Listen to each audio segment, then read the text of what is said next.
یک کسی به پیغمبر گفت یا رسول الله مثل چی کار میکنم، جون میکنم، پول میاد تو دستم اما برکت نداره، چی کار کنم زحمتم کم بشه برکت زندگیم زیاد بشه، چی کار بکنم؟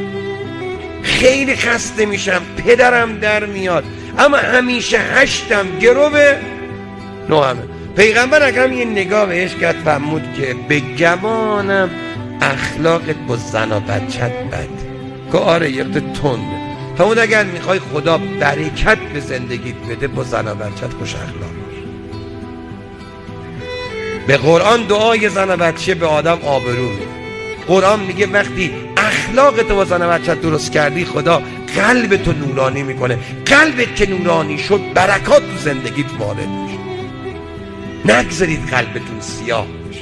إلهنا ما أعدلك مليك كل من ملك لبيك قد لبيت لك